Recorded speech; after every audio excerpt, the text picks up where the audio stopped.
Now there's a guy. There's a guy who has superpower in his life because I bet when he prays, it gets answered. Or don't you sometimes maybe look at another lady and you think, you know, where does she get that extra power to be so calm in the midst of what I know has to be a hectic and chaotic life?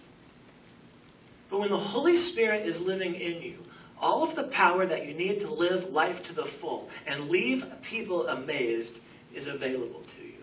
It's available. Here's the way Paul writes it in Galatians 5, that they're products of the Spirit. He says the fruit of the Spirit is love, it's joy, it's peace, it's patience, kindness, goodness, faithfulness, gentleness, and self-control.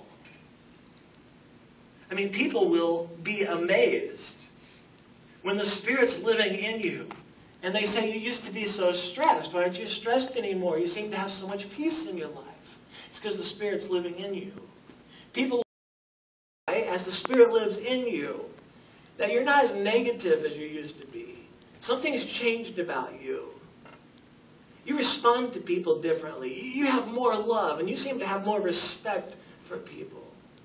People will be amazed, right, when the Spirit's living in you and you're facing decisions. And in the past, you didn't know exactly what to do, but now you're praying for extra special guidance and God's direction and give me some power to do this thing. And at the end of it all, whether it turns out the way you want or not, you still seem to be at complete peace and in control. And people will be amazed, right, as the Spirit's living in you, and you're standing strong in your faith when you're tempted and when trials come your way, and you're doing things for people that you didn't used to do, and you're completely selfless. People are amazed by that. People don't stand in awe of you. Please catch this. They're not in awe of the disciples. But as the Spirit is working in people's lives, people stand in awe of God.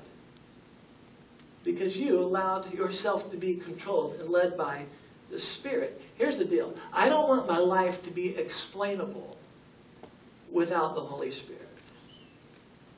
I don't want my time as pastor of this church, I don't want to be part of a church that can have good environments and pull off a music set and do cool things in the community and have good-looking staff people and do it all without the Spirit. So here's kind of the conclusion of the whole deal, is that as people are powered by the Spirit, here's how God moves. And I take it to the very end of the book of Acts chapter 2, starting in verse 41. Those who accepted his message, right, the message Peter preaches under the influence of the Holy Spirit, they were baptized, and about 3,000 were added to their number that day. They devoted themselves to the apostles' teaching, to fellowship, to the breaking of bread, and to prayer. And everyone was filled with awe. They're amazed. Who's amazed? The people that have been baptized? The disciples? Everyone. Everyone is amazed. They're in awe. Wonders, miraculous signs were done by the apostles. All the believers were together, had everything in common. Selling their possessions and goods, they gave to anyone as he had need. And continued to meet together in the temple courts, broke bread in their homes, ate together with glad and sincere hearts. They're praising God and enjoying the favor of all the people. And the Lord added to their number daily those who are being saved. What a move of God, huh? I mean, what a move of God. And I've spent a lot of time asking God to be part of what I'm doing over the years. Oh, God, would you help me lead these people? God, help me preach better sermons. God, help us do this in the community. And God, would you be a part of what we're doing? And the whole flip side to that is it's really the wrong thing to be asking for. The right thing to be praying is, God, I want to be a part of what you're doing. Mm-hmm. Because if you're already on the move, God, I want to be a part of that. I want to get into that thing. And God is going to move in his church.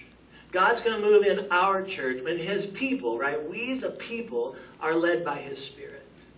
And God is going to move in our community, and God is going to move in our church when he moves in us and when he moves in you. The move of God is power.